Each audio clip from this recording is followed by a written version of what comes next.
Okay, this video is on three-dimensional trigonometry and it's part 2. It's because I'm looking at a second problem on 3D trig. There's probably a lot that you could look at so you can get your head around it. There's lots of online resources, so if you're finding you need more, please go online and see what else you can find. But this is a second problem, hopefully that will help you see things in 3 dimensions a bit more clearly.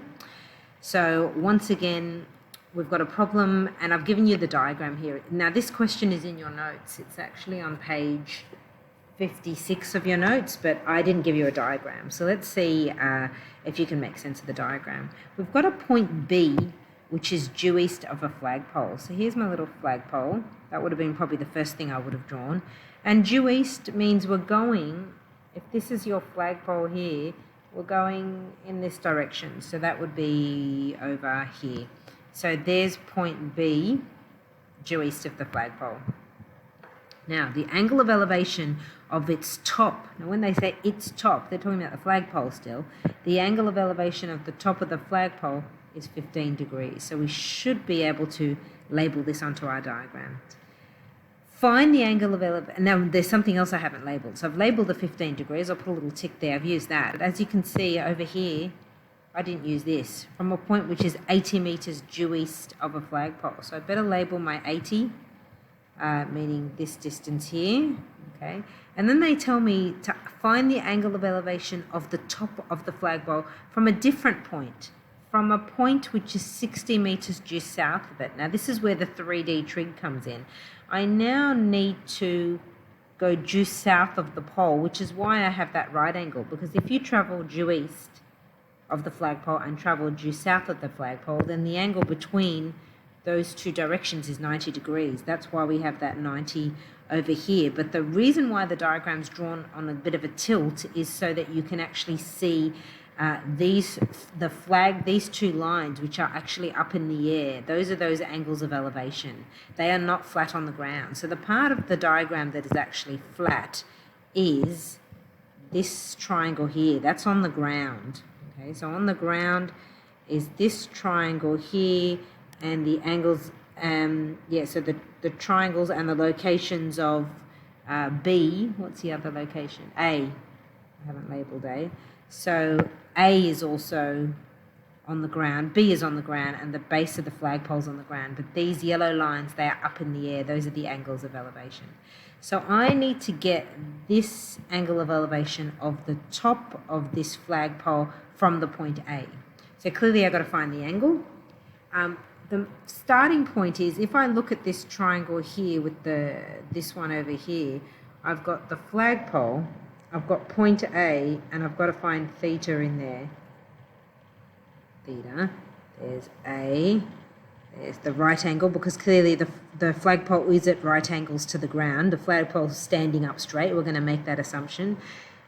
There's the flagpole, so we need that angle, and all I have is H. I don't have an angle, and I also don't have any sides, and that's why this is a bit tricky. But if I go to this triangle over here and draw it out, you'll notice that I have 15 degrees, I have 80 meters, and I also have H. And if I use, say, this triangle, I can use the trig ratio.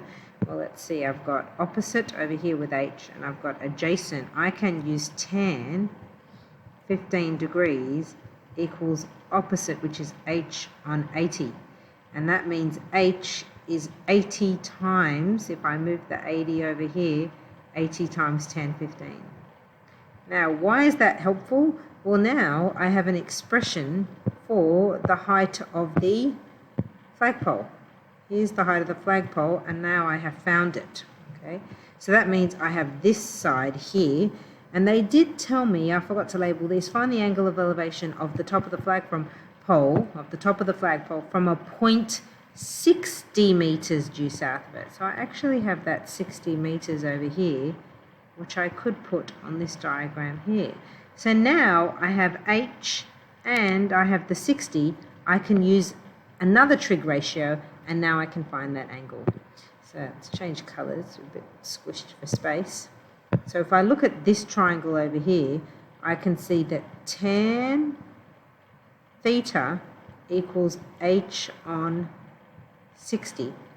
And if I replace my h with my actual expression for h, which is this thing here, that would be 80 tan 15 on 60. And if I make theta the subject, it would be inverse tan. Notice I'm not using my calculator much, just right at the end. Inverse tan 80 tan 15 all over 60. So if I put that into my calculator, I'm entering it into my calculator. I recommend you do the same as well, so you can practice that, the skill of using your calculator. On 60, close my brackets. That gives me an angle of 19 degrees, 40 minutes. So if I round to the nearest minute, I'm actually getting 19 degrees and 40 minutes. So check you get the same answer as me. I've rounded up because the seconds is 36.22, which is over 30. And that's how I managed to find that angle of elevation. I've answered the question, and so I'm done.